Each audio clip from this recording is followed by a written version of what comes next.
We are Here we live. go, broadcasting live. All right, everybody share it. Get it to their, pages. We are live, ladies and gentlemen. Welcome back. Welcome What's back, up, everybody? everyone. All right, all right. So I will say this one thing we forgot to do a lot of last podcast is let these people know what the name of the podcast is. I think we said it one time, and that was it. So we're gonna do a better job of reminding y'all. It's the Shoot Your Shot podcast. No Right. the in the beginning. There's no the. Don't put the in front.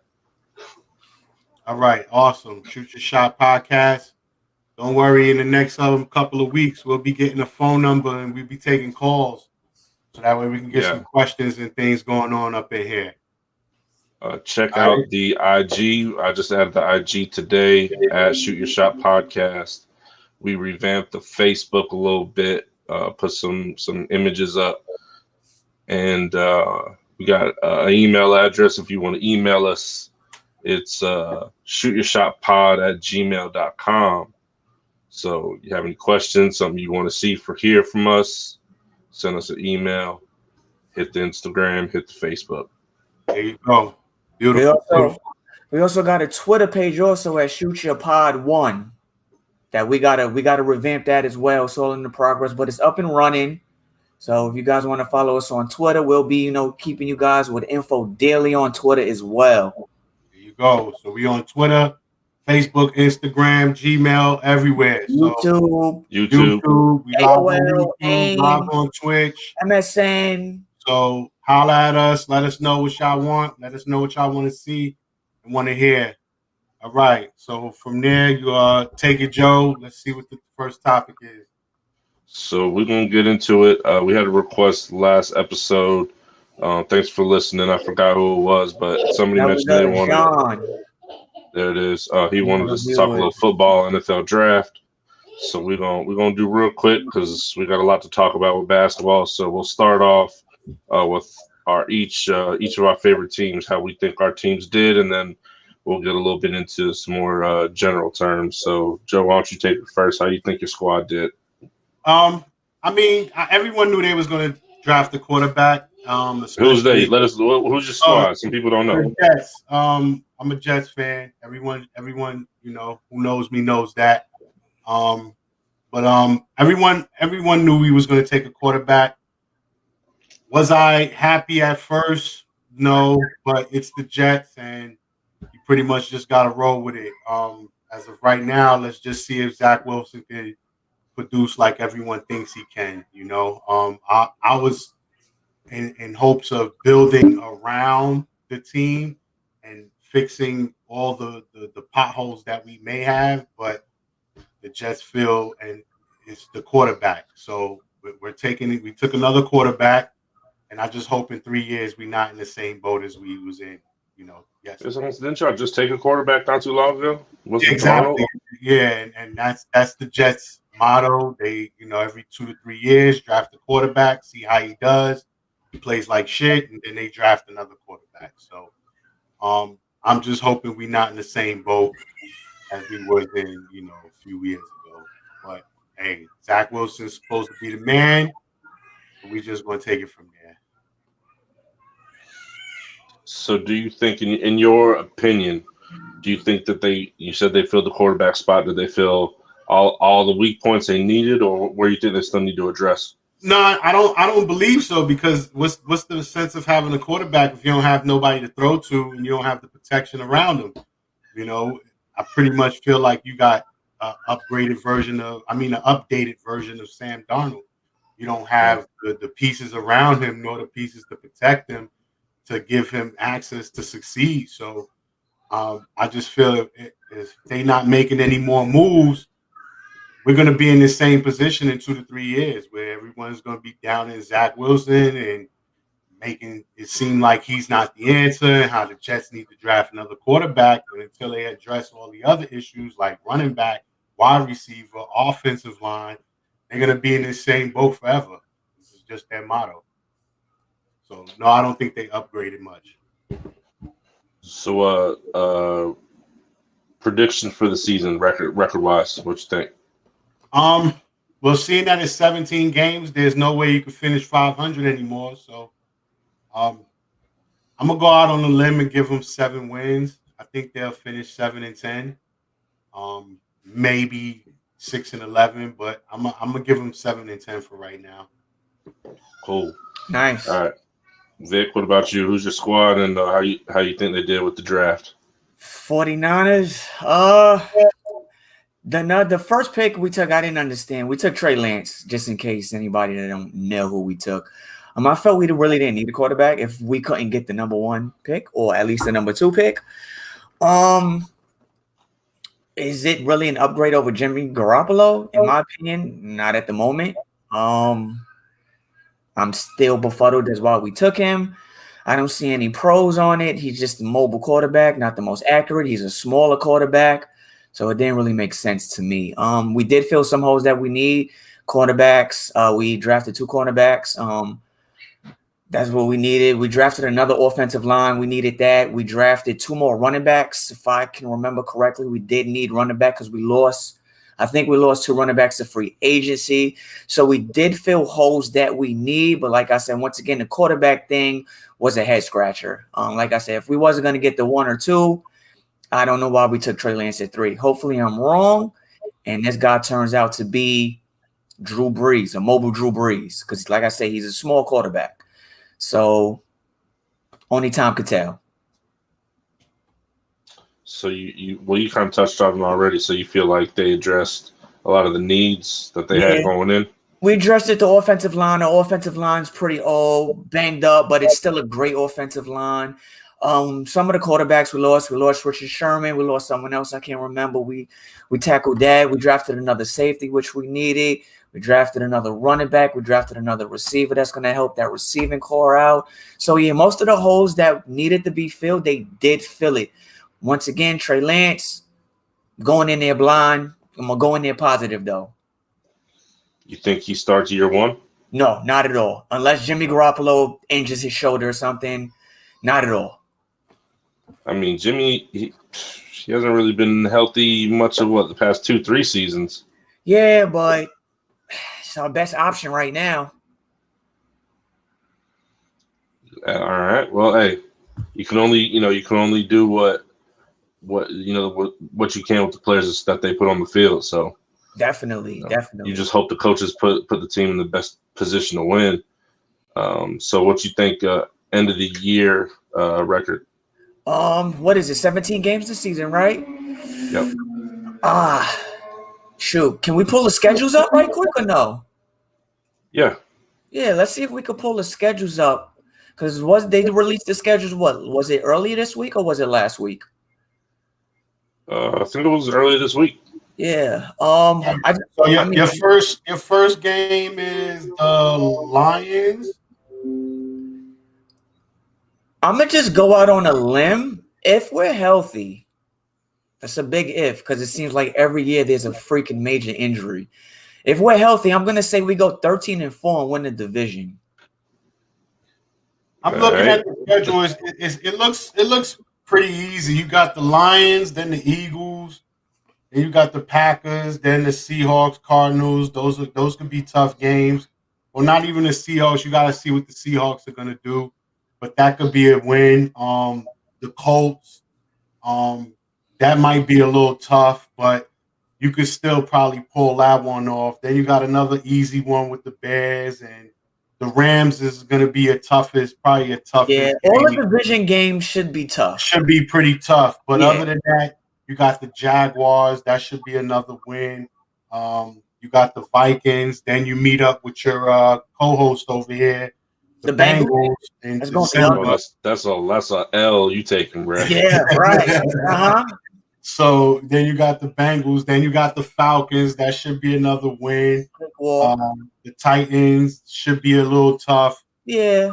Then you got the Texans. Should be another easy win, cakewalk. And then you finish it off with the Rams. So yeah, I wouldn't give y'all 13-4. I'll give you guys maybe 11-6, 12-5, somewhere around there.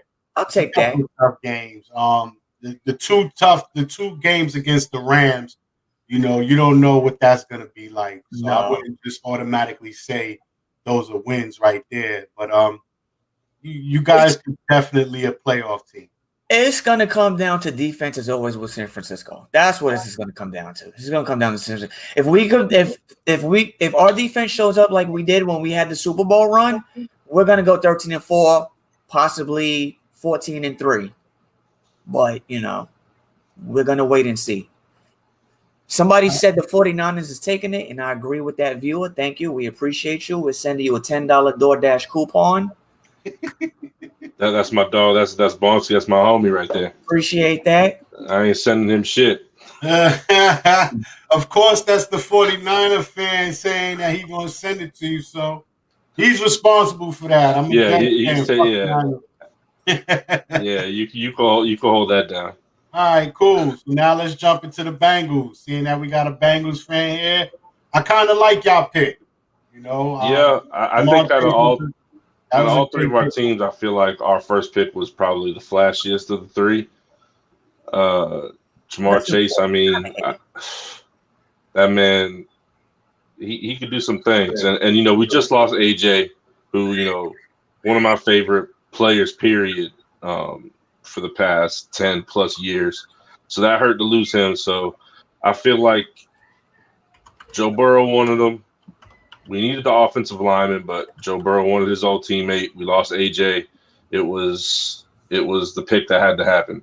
I think he's going to do well. Like I told y'all the other night, I think now we got at least a top 3 wide receiving core with him, Boyd, and Higgins. I don't know too many other teams that got 3 wide receivers like that. And we just signed a slot receiver, I think, from the 49ers, if I'm not mistaken. Maybe not the 49ers. We just signed some slot receiver a couple days ago. I'll have to look it up. But I think we did pretty well. We addressed the D-line and the O-line in the draft. So those are our 2 real big needs for us. Because another big loss, Geno Atkins is gone now too. They've been on the team pretty much the whole time I've been a fan of the Bengals. Maybe a little before that, but my whole life I've been rooting for AJ and Geno. So they addressed both spots. So I think we addressed needs, not all of them. I still think we're a little weak at linebacker. We still don't have a tight end. So we'll see what happens there. But I honestly, it'll depend. The record's going to depend. It's whether Joe Burrow comes back week 1 and he's healthy, or he comes back and he's not healthy and they rushed him, or if he waits. It could be 3 completely different seasons as far as our record's concerned. If he comes back week 1 and he's healthy and he's good to go, I don't see us losing more than like 4 or 5 games all season. You must be talking about on Madden not losing those many games, right, Joe? They trash on Madden. I'm a Jets fan. I already know y'all gonna finish with more wins than my team. So I ain't even gonna say nothing. I was just gonna ask, what do you prefer? Do you prefer Burrow get in there week 1, or would you rather him miss, the first week or 2 or whatever? It depends. If he's right, if he's good and they're not rushing it, come back week 1. If he feel good about it, if he's 100%, come back week 1. But if you are anything less than 100%, wait. Yeah, you don't want to risk your future. Yeah, this dude, all analysts and pros and everybody say he's supposed to be one of the next ones to be that dude. You can't risk the right now for what could be in another 2-3 years. We drafted some O linemen. We signed some O linemen. If he can't get hit like he was getting hit last year. I watched some games, and every game he'd get hit one time, and you're like, "Ooh, that's the one," and it was almost just like, "All right, when's it gonna happen?" Eventually, he's gonna get hurt, and it happened. And if he's not right, if he's not all the way back, if he can't move around, because he got saved because he's more mobile than people think he is or that he looks like. So if he's not right, he can't move, especially laterally. He's gonna get lit up because that offensive line gonna need time to gel, get together, and really mesh, because it's gonna be a brand new offensive line. So if he's not right, let the second string. I don't even know who our second string quarterback is. Let him get banged up for the first 3-4 weeks of the season. Yeah, I agree. Our defense is good enough, and we have the weapons around. I feel like we can at least stay with teams with the second string quarterback that first part of the season. So, it all depends. But yeah, I want, again, like we were talking about the 49ers, I want the coaches to put the team in the best position to win, but be smart about it. Don't just throw him out there because he was the first pick and you feel like you have to. No, you don't. You can wait. I look at the first 4 games of y'all schedule, and it's pretty much like you have the capabilities of winning without Burrow. You guys open the season with against the Vikings. That's pretty much the toughest matchup in the first few weeks. Then you got the Bears, you got the Steelers, then you got the Jaguars. Like, those should be a pretty winnable games without having to force Burrow in there. So I would say take the time, and you don't want to kill your future. Like you said, this is a quarterback that can give you 10, 15 years.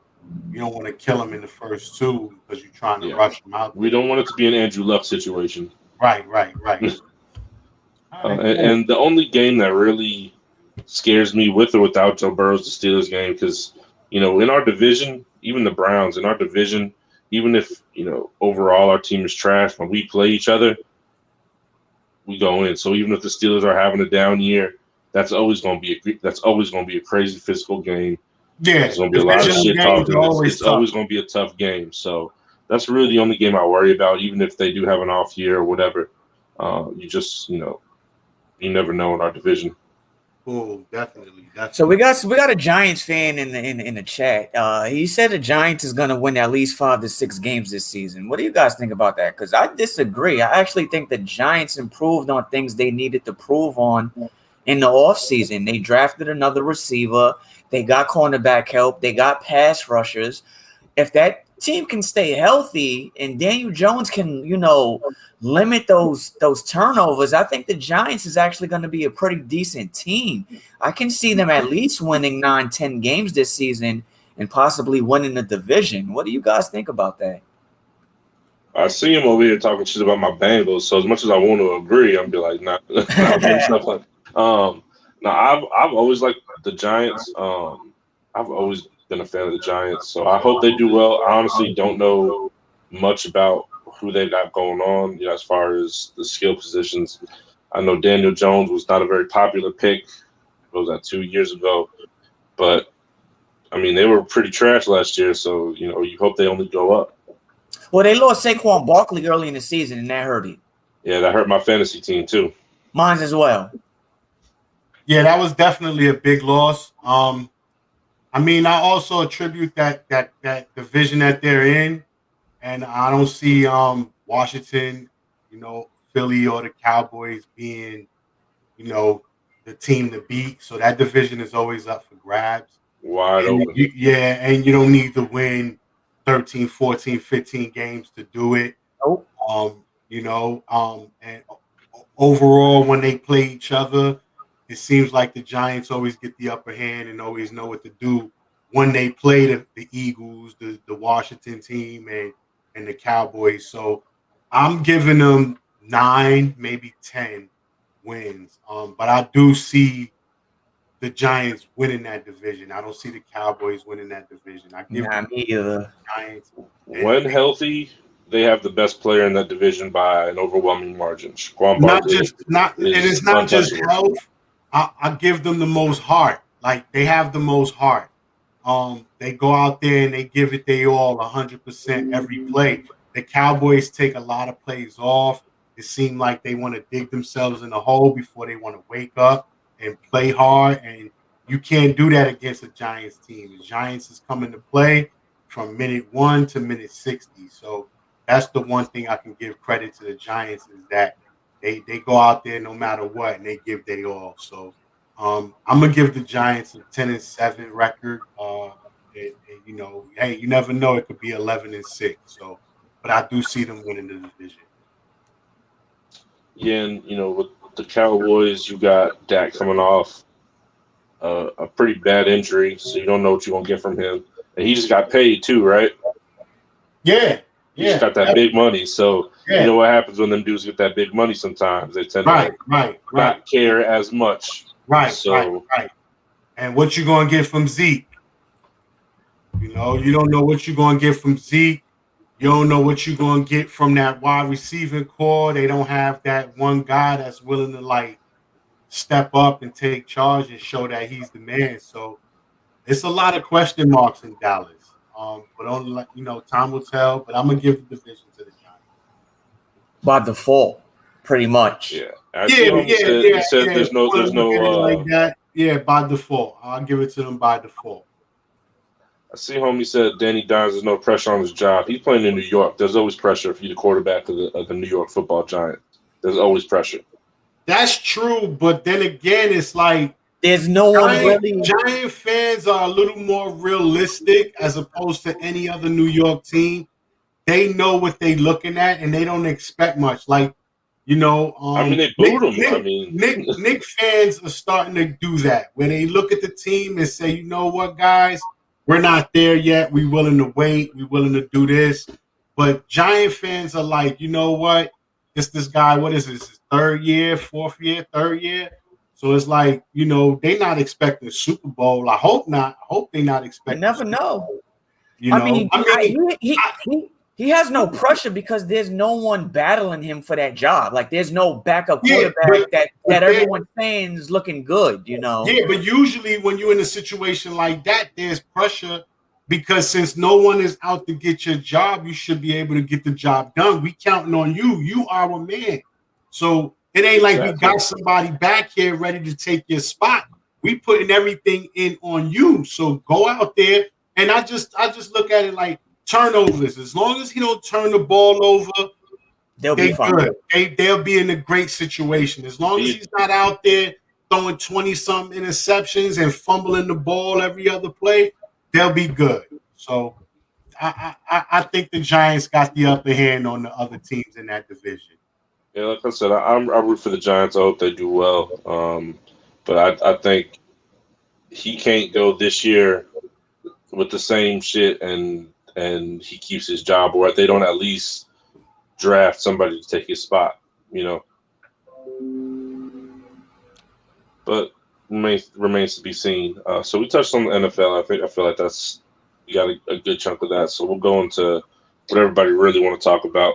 How wrong was I the other night on both nights? I went 0-4 on my picks. How many did y'all get with it?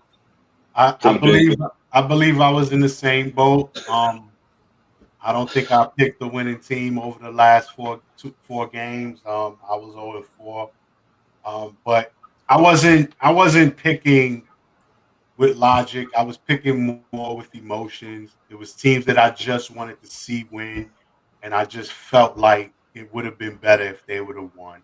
But if I would have used logic and smarts in my picks, I could have easily went 4-0. I think I went 2-2, if I'm not mistaken. I think I took Indiana. Yeah. I took LA. Indiana and LA. So I went 2-2. Okay.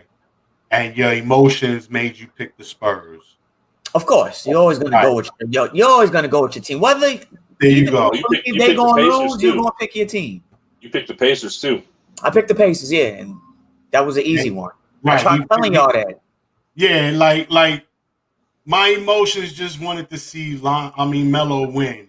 I wanted to see LaMelo win. I wanted to see them go on, and it's just you don't want things to end. And it's like I look at matchups, and I just feel like when it comes to it, Indiana's just gonna get destroyed by whoever. I just feel like they put up 144 points against the Hornets, and they might put up a stinker against the Wizards tonight. So they just so inconsistent that I really just didn't want to see them anymore. So you're kind of touching on what I wanted to ask from both of you. Which team were you most disappointed by in all of these games? These first four. Honestly, for me, it's kind of a toss-up between the Hornets and the Wizards. To be honestly with you, like, I just expected both of them to fight harder than what they did, and they did the complete opposite of that. You know, I thought these games were all going to be competitive. The Hornets went into that game thinking it was just another regular season game. Mm-hmm. There was no energy from nobody. Yeah, so, I felt. I mean, I said it in the group chat. I felt like, with the exception of the Lakers and Warriors game, none of those games felt like playoff games. It felt like there was nothing on the line for any of those teams. The games were boring. They weren't fun to watch. Like with especially for the teams where it was all on the line. For the Hornets, you got to put more into it. Like this is your season on the line. Yeah, like this is what you playing for. Like I just felt like there was supposed to be. It should have felt like more. I think the NBA would agree that they wanted more passion from these. Even Russell Westbrook wasn't even playing with no heat, with no energy. It's just like, man, like, you know, maybe with Russell, like you were saying, Joe, you know, he knew if they lost, they still got another chance. But I needed more. Yeah, I agree. I was leaning more towards the Wizards and Spurs. I expected more out of the Spurs. I mean, like I said, my emotional pick was the Hornets, but deep down, I knew they was gonna lose, and they wasn't gonna put up a real fight because of the team that they are. You're talking about a bunch of guys that's just never been here before, with the exception of Rozier. You know, maybe if Gordon Hayward was there and, you know, he was able to play, then maybe they would have put up a better fight. But him being hurt, I just, like, they don't have the experience to match up. But I expected a lot more out of the Spurs, due to the fact that they're an experienced team. They've been there, and they made it a fight late. But the fact that they were down by, you know, 20-something points at one point, that was unacceptable. And my biggest disappointment would lean towards the Washington Wizards. They played a great first half and then came out in the third quarter real flat. And I don't know what happened in that halftime locker room. I don't know who gave them the speech or who pumped them up or who didn't pump them up, but they came out and just looked like a total different team in that third quarter, you know, and they got outscored pretty much by one player. They didn't even get outscored by the whole team. You know, pretty much Jason Tatum went out there in the third quarter and simply destroyed that whole team by itself, and it was just inexcusable. Now, if you want to lean towards Bradley Beal's injury and make excuses or whatever, then you could do that. But I'm not going to do that, because once you step out on the court, all excuses go out the window. And, you know, I've seen highlights and I've seen plays that, you know, Russell or Beal wasn't guarding this guy. And it's like, at one point you have to say, you know what? I got him, and I'm going to try my best to shut him down or slow him down, because what he was doing to them was pretty embarrassing. So my two picks was the Spurs and the Wizards, and the Wizards will take the worst performance of the 4 games. Yeah, I just want to talk about for a second, because I agree with that. I think the Hornets would be my answer if they had some more leadership, but they just didn't have it. Can we just talk about DeMar DeRozan? And, like, this man, anytime it counts, just does not show up. Just does not show up. The man, what did he dropped 20, but he shot 23%. He's not a Batman.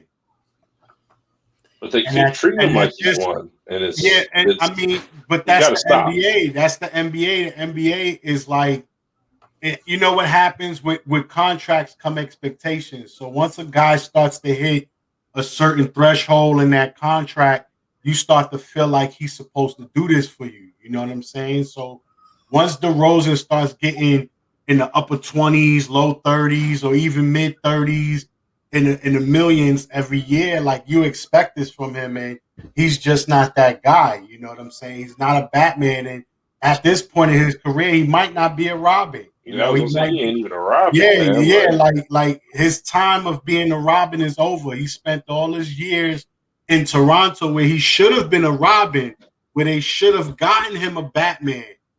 he spent those years pretending to be a Batman or trying to be a Batman, and he burnt himself out. And now that he in his point in his career it's time to sit back, fall back, and possibly ring chase. Join a team that got 2 stars that can do it and play third fiddle. You know what I'm saying? So he's gonna have to. I think that's the problem, man. And it happened because you looked at it like, well, San Antonio gave up Kawhi Leonard. We know what Kawhi Leonard is. We know who Kawhi Leonard is. And you expected a Kawhi Leonard type of performance from DeMar, and that's just not him. So who expected close?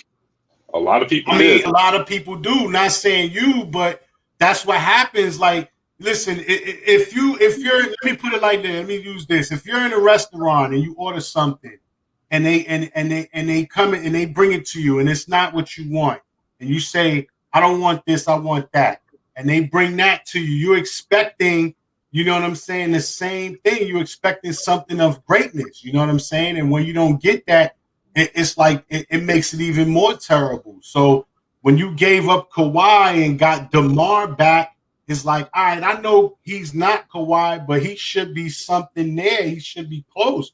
You know what I'm saying? And he's just not. Like, can we get 25, 30 on a consistent basis? Like, no. It just seemed like he came to San Antonio and completely fell off the map. No, I never liked that signing to begin with. I wish we never signed him. Wish we never traded Kawhi. But at this point, it is what it is. We need to just move on from him. What is it? 1 more year in his contract, or was this his last year? I think this was his last year in his contract. You better hope he got another year, because if that's the last game that people see him play, then they're not going to get him. Because I believe it was a 4-year contract, if I'm not mistaken. I'm not sure. Yeah, he's a free agent at the end of the season. So yeah, bye. And I'm gonna call Greg today. It hurts because guys like him, they play for a contract, and when you're not putting that performance up, like it's gonna hurt his pockets now. Now he got his contract already. Yeah, like now you're gonna look at what you feel you should be making at this point in his career, because he's not old. You look at a CP3 making 40, 41 million, and you look at DeMar, like you should be not there, but not too far off, and you might make 10% of that. Like, someone might just offer you a $10 million contract, and you got to be happy to take that. CP3 still playing at a high level. That's what I'm saying. If someone offered CP3 another big contract, I wouldn't even be mad at that. But DeMar, I wouldn't either, because I see the difference in what he brings to a team. So it's like, but I look at DeMar like, yo, you not that far off. Like, you're younger. You're like 5 years younger than this guy. Like what's going on? You know what I'm saying? Like, you shouldn't be averaging 18, 19 points and barely hitting 20. Like, you should be better than this. And I also blame it on the game plan. Is like shoot. All these guys want to do is shoot. When that shot isn't dropping, you need to get to the rim, man. Get to the basket. Get to what works. You know what I'm saying? We're going to touch the subject when we bring up the Laker game. But as far as a player goes, when that shot is not dropping, you got to learn to say, you know what? I'll get my shots at the free throw line, because I'm taking this ball to the rim all day. And these guys just don't do it, and that's what's hurting them. That's what's costing them. Everybody want to be Steph. Yeah, to me, I mean, it looks even worse when you have Kawhi, who went over to pretty much the same exact team that man had, won a ring and bounced.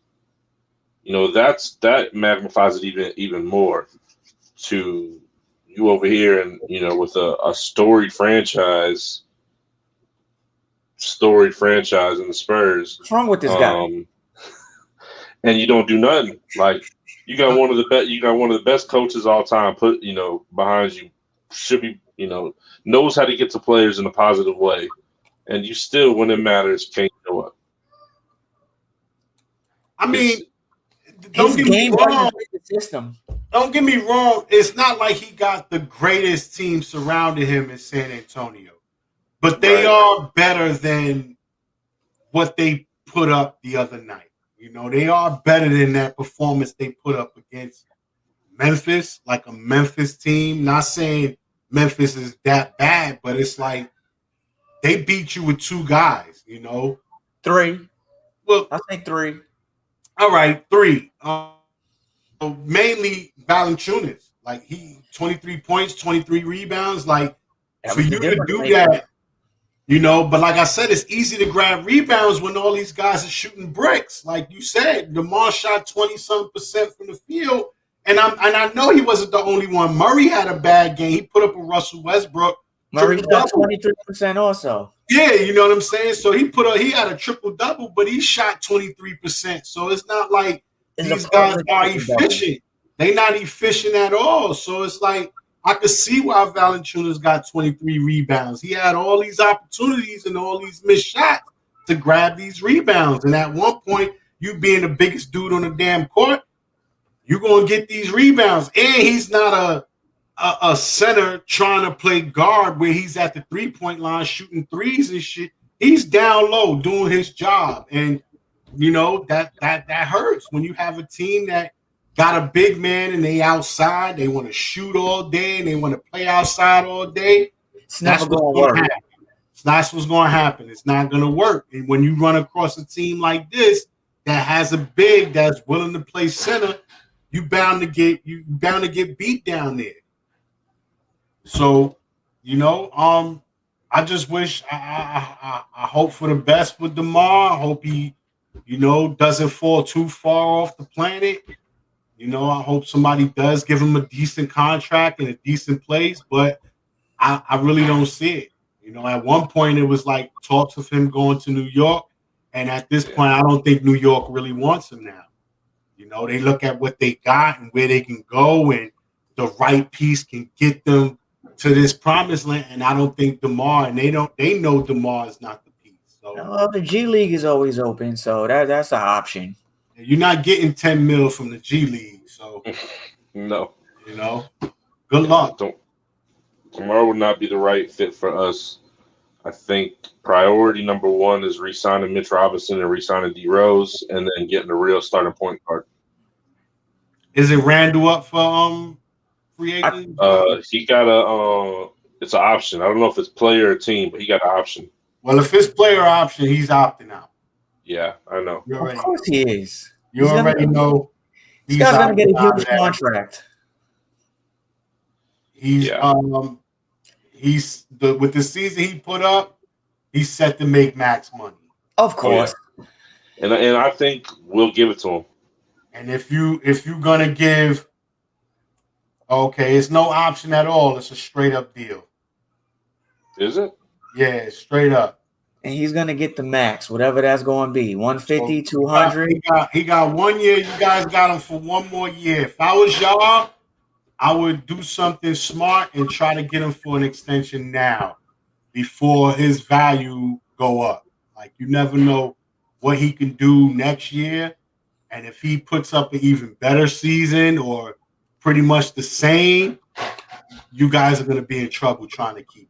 So he would be my priority number 1, you know? Yeah, if this is last year, he's definitely priority number 1.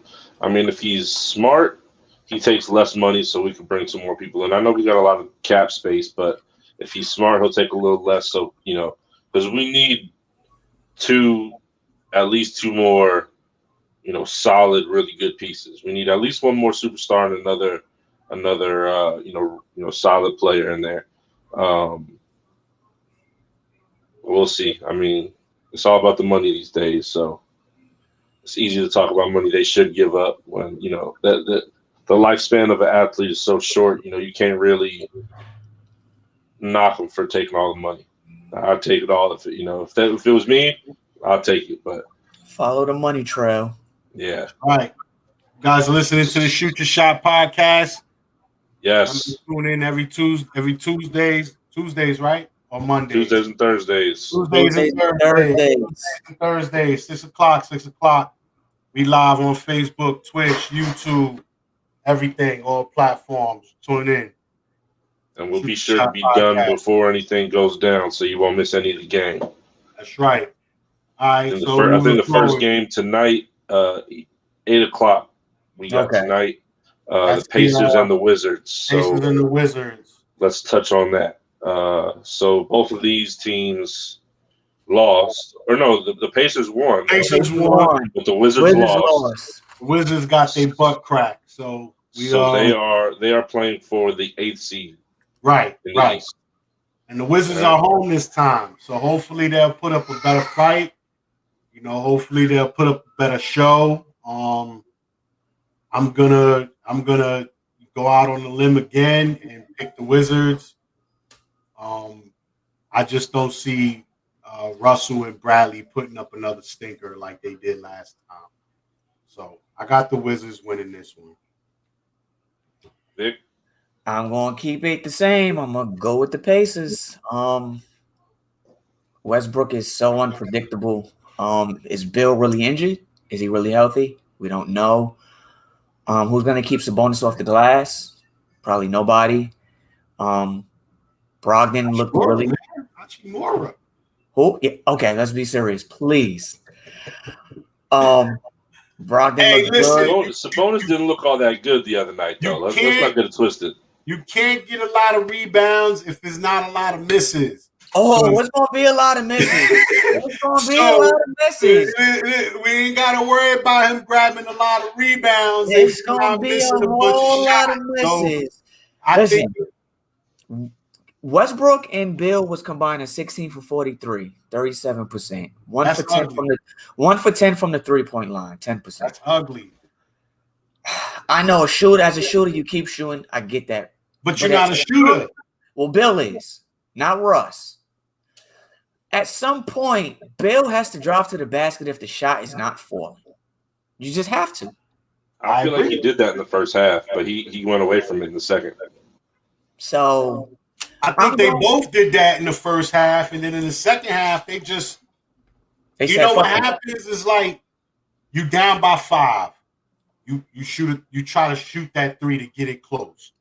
You miss. Then you down by 7. You try to shoot that 3. You miss. And next thing you know, you down by 10. You down by 11. And you just keep trying to shoot 3s to get yourself back in the game. And they not dropping. And it's like, I don't know what's going on in your brain, bro. Take it to the rack. Drive to the lane. You never know. You can get an and one old-fashioned 3-point. So, and you said that Sabonis didn't play good. No, I didn't say he didn't play good. I said he didn't look especially good. I didn't say he didn't play well. He just didn't look. He didn't look like an all-star. Why not? He shot bad. He shot 7 for 15, 46%. All right, so he got a couple of late buckets to help him because at one point he was horrible. 2 for 8, 2 for 9, something like that. So 14 points, 21 rebounds, 9 assists. His plus minus was plus 27. Right. So he did. What happened was the shot wasn't falling for him, so he didn't force it anymore. He got the team involved. He kept the team involved, and it led to easy buckets from him. Because if you see, he scored 14 on 7 makes. So he wasn't really shooting from deep. He wasn't shooting from 3-point range. He wasn't trying to hit threes and everything. So he did what was smart. His IQ was high that night. And hopefully he'll do the same thing. If he do the same thing, then Washington could be in trouble. But I don't see the back-to-back performances like this from Washington. Who's the X factor for tonight's win? Anytime the man's on the court, it's Russell Westbrook. Yeah, if for Washington, it's Russell Westbrook. For both teams. Yeah, that's a good point. If he can win it, he can lose it. Right. He definitely could win the game for Washington, and he could definitely lose the game for Washington. So I do feel he's the X factor. I agree. That the only other thing is how healthy is Bradley Beal? Bradley Beal is the one thing. A healthy Bradley Beal, he's shown this year, can negate a bad Russell Westbrook. That is true. So it all depends on the hamstring. That I've never personally had a hamstring injury. I've had plenty of other injuries, but I hear that's one of the hardest ones to manage.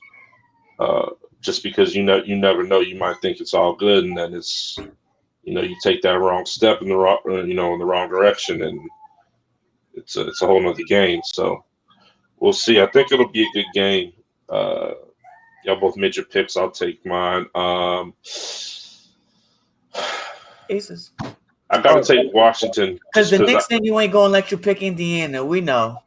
No, I'm actually trying to. I'm trying to actually pick with my brain today, and I don't see.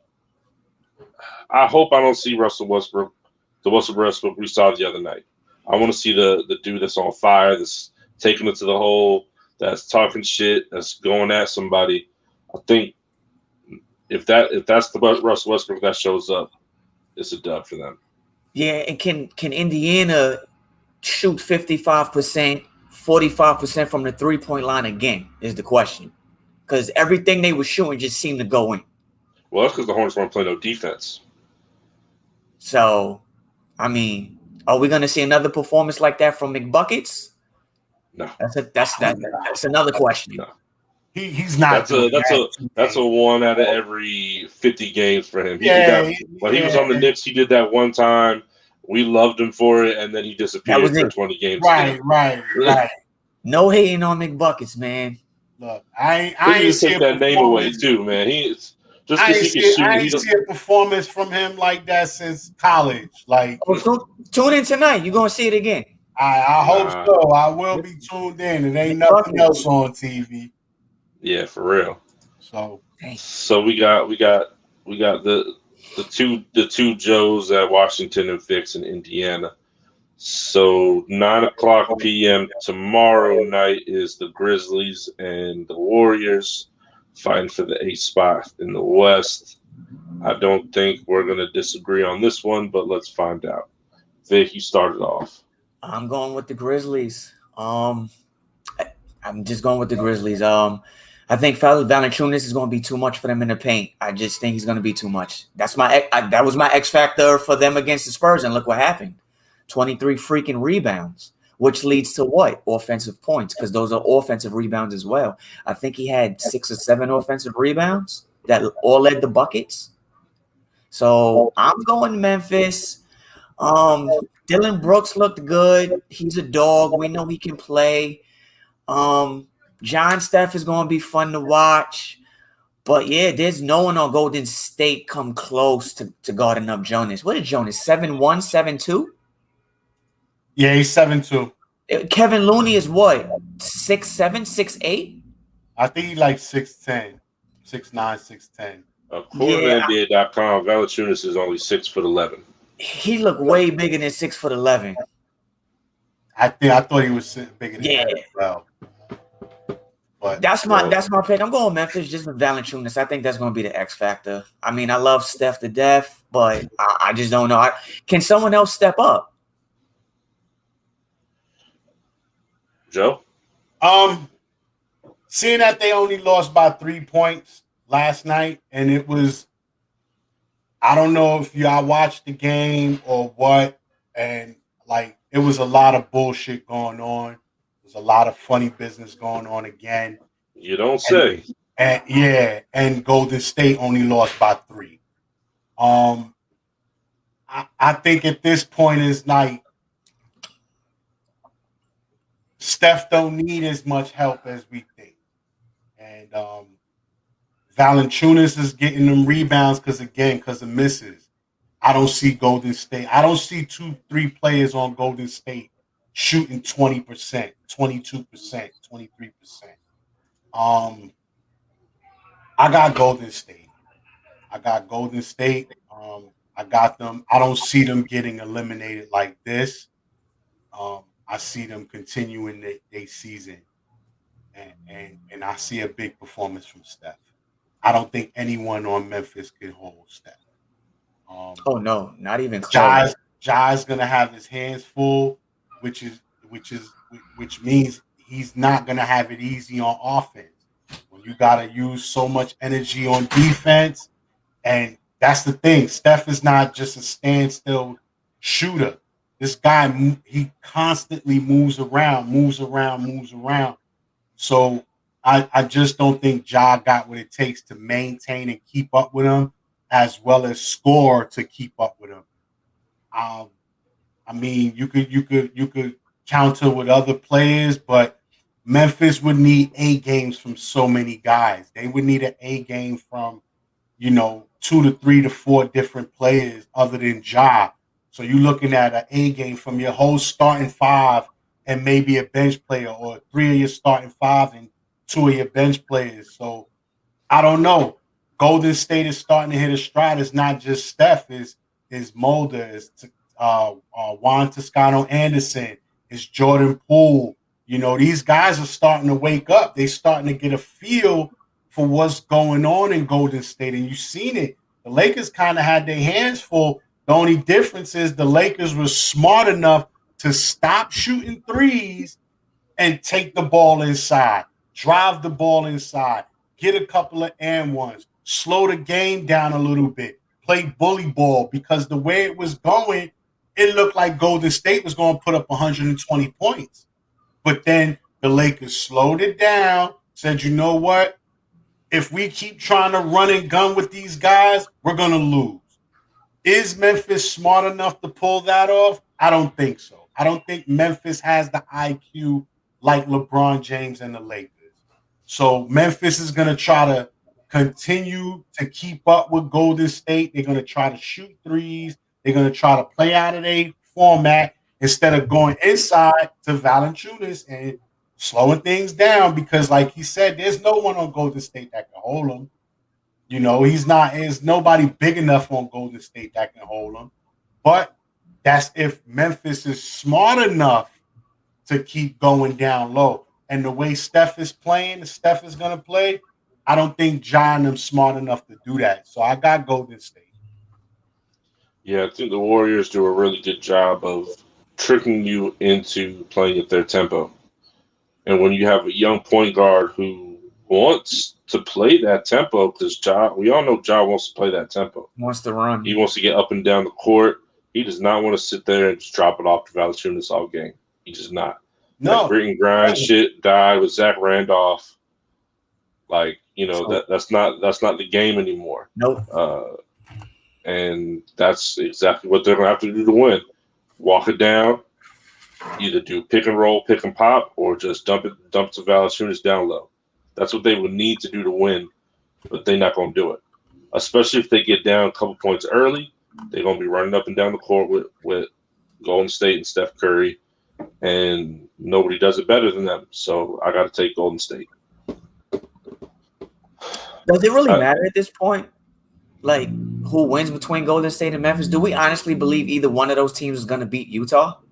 I think it plays for a better matchup. Like, I would prefer Golden State play Utah as opposed to Memphis, because I don't think Memphis would have enough in the tank to even put up a fight against Utah.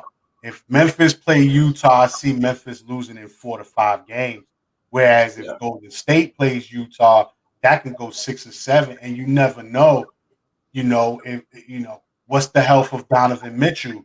If you ain't got a healthy Donovan Mitchell, Golden State could be, they got all the capabilities of even beating Utah, so you never know. I just feel like in the playoffs, anything can happen. You try to take advantage of, your team that you're playing. You may underestimate them, and I don't think you could underestimate Golden State. And at this point, I don't think anyone's underestimating Golden State. I think the Lakers did for a quarter and a half or maybe a half. And then it was like, yo, you know what? We can't do this anymore. You know what I'm saying?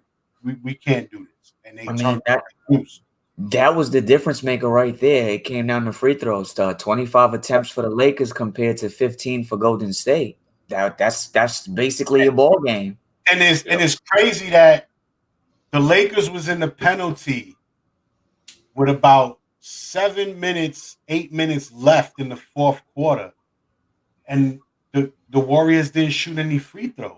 Like, Like, how you got these guys in the penalty with 7 minutes left in the game, and you can't get another foul, like anything. And I just don't get that. I don't understand that. So are we saying LeBron paid the refs off? Is that what we're getting? I'm not saying nothing. I don't feel players pay refs. So it's the owners. I don't feel owners pay refs. I don't feel the NBA pays the refs. The NBA pays the refs to ref the game. Adam Silver. This is my issue. Here's my issue. And I said, this is a big issue. As long as you got online gambling, sports gambling, fantasy, and all of this, that, and the third, these refs take part in that.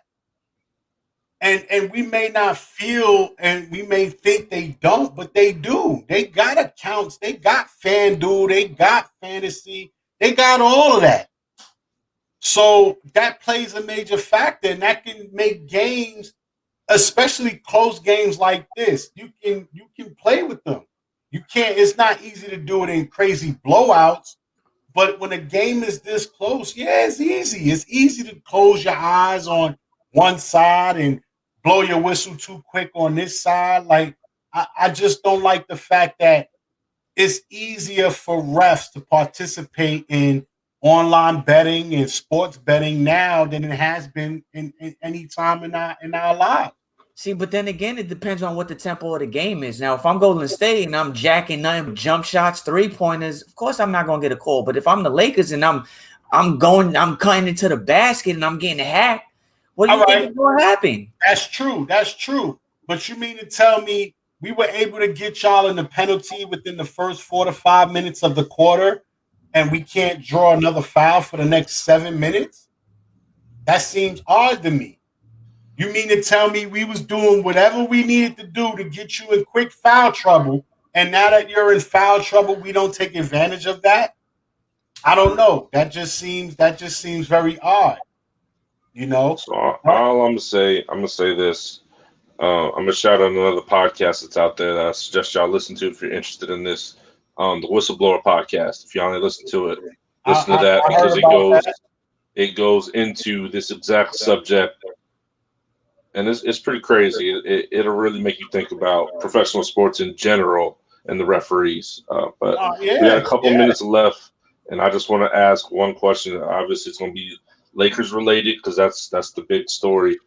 I read earlier today the first ever 7th seed to be the favorites to win a series. Yeah, I read that. I read that as well. I just want to get y'all thoughts on that before we get out of here. Come on, we know what this is, man. Look, who's on the team? Who's on LA? What does it all boil down to? Who's on LA? But should one man have all that power? Yes. Yeah, he does. Yes, yeah.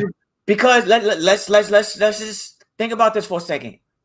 If it was the Chicago Bulls as a 7th seed with Michael Jordan, top of his game, MJ, against Detroit, number 2 seed, who you think the odds is favoring? MJ. Oh, man, that's just how powerful these players are. I look at it like numbers and money. Like he said, it all boils down to money. Everything boils down to money. How much money will the NBA make if the Lakers are gone in the first round? As you see, the year Toronto won the title, it wasn't one of the worst finals ratings, but it was down there. It wasn't one of the worst. But last year, the Lakers were in it, and it was the worst finals because nobody was really feeling the bubble thing. Like, nobody really. Only Laker fans was really hyped because they knew they were the clear-cut winners. Like, nobody was given the same energy as the Lakers. You can look at the games and tell nobody was really given that same energy. But I just look at this year as you had basically a full season. You know, you had everyone has a chance. You also got teams that are the favorite, but not really the favorite, meaning they got the best records, but nobody really likes them. Nobody liked Utah. Think about it. Donovan Mitchell and Rudy Gobert were the last 2 picks on the All-Star. They were the owners of the best record in the NBA and were the last 2 picks for the All-Star. Because they play for Utah. They play for Utah. They play for a team. They're not all about self. Yeah, but still, they were. You mean to tell me they were the 2 worst players out of all the All-Stars selected?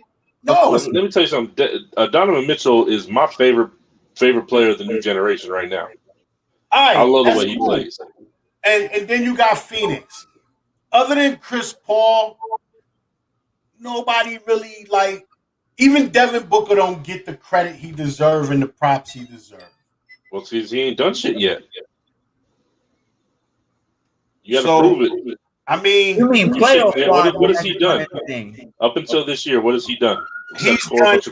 He's done what every other player does before winning the title. What James Harden has done. He has a great beard. He won MVP because his team was on he had a winning record as an MVP. His team. But other than that, like, he ain't really done much of nothing. Look at Devin. Devin Booker puts up pretty much the same numbers. He just don't go on scoring spurts like that. But at the end of the day, he averaging 26, 27, 28 points a game. He ain't in no MVP conversations.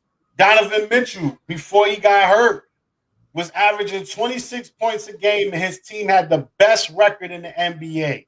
He wasn't in no MVP conversations. It's just simply nobody likes these 2 teams. So it's like, we don't want to see Utah in the finals. But why not? I wouldn't mind it. Don't ask me. I don't know why. So who do we want to see in the finals? LeBron? Everybody want to see the Lakers against the Nets. I don't want to see that. Not me. Well, don't get me wrong. I won't mind seeing the Nets in there, but Lakers and Nets, I don't want to see it. If you was to do a poll, I agree. Series would win. The Lakers against the Nets would be a clear cut, not a just win. That would be the clear cut favorite series to watch. You're right. I'm talking 70 to 80% of the people would vote for that. You know what? I take back what I said. I actually would not mind seeing the Nets versus the Lakers, but it's only for one reason I would like to see that. Because the Nets Kevin Durant is going to bust LeBron James' ass like he does every series. And I just want the whole world to see it happen on the big stage again. I feel that. I feel like that's borderline hater status, but it's the truth. It is the truth. So, but we'll see what happens. So let's make that clear. I don't hate LeBron. LeBron's a great player. It's just his fans are so annoying. Like, dude, shut up. Sit down somewhere. Like, we get it. LeBron's a great player. Like, take the knee pads off first before you start this conversation. You know what I mean? That's my only gripe. But they're gonna be what they're gonna be because he's it right now. I get it, but I don't get it at the same time.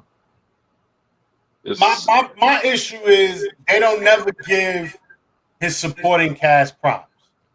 Oh yeah, he's always got the worst teammates. Yeah, like no matter Kyrie what. Irving wasn't shit. Dwayne Wade was a has-been. Yeah, Chris Bosh was a nobody. Kevin Love sucks. This dude be having top of the line teammates, and they get no props and no respect. Like Anthony Davis pretty much carried or helped you win this title last year, and Anthony Davis gets no respect. It seems like Anthony Davis is still ringless. It does seem that way. It does seem that way. Like for real. It seems like Anthony Davis is ringless. He's still this player that's playing in New Orleans that can't lead a team to shit and can't do nothing. And the only reason why he won a ring is because LeBron. You didn't know that? LeBron's the point guard, shooting guard, 3, 4, 5, and the coach. I thought that reminds me of the Bugs Bunny cartoon. First base Bugs Bunny, second base Bugs Bunny. That's LeBron James. Like, I thought we knew this already. He's got the Infinity Gauntlet. We know this, but this is why we don't. like we don't give the props to this guy and his teams the way we do. And this is why we get upset with his fans, because it's like, bro, he's not on the court by himself. And he's not on the court with bums. This guy be having top of the line teammates. And they are like, come on, man, let's be realistic here. You know what I'm saying? Like, oh, he didn't join a 73-win team. Yeah, but he joined 2 of the top 10 players at one point. Yeah. He joined when Anthony Davis came to the Lakers, he was considered the best power forward in the league. Yep. So you're joining, and then he had Anthony Davis, the best power forward in the league, and you still want Kawhi Leonard. We know how this goes. Yeah, we're gonna have to do like a LeBron deep dive. That's gonna have to be a whole hour or something, because if we keep going, we're gonna run time over. So we're gonna thank everybody again for listening. We'll be back on Tuesday. We'll talk about the games that happened this weekend. If y'all wanted us to talk about anything else, like I said before, you can let us know. Email, YouTube, Twitch, IG, Facebook, wherever. So all inboxes are open, all mailboxes. We'll talk about it. One homie asked us for women's water polo. I don't know shit about women's water polo, so who asked for that? Skip that one. Women's water polo. Somebody really asked for that? Wow. Yeah, in the chat. This has been Let me at least find someone that's famous. Yeah, right. Women's water polo. That's a good one. I like that. Yeah. You know? So thank you for listening. This has been Shoot Your Shot, the podcast. Sir. We out of here. Yes, sir. Have a good one. Quick shout out to Corey Kluber. 1-2 punch for the Yanks. We looking good, and we out. All right, peace. Peace. Oh.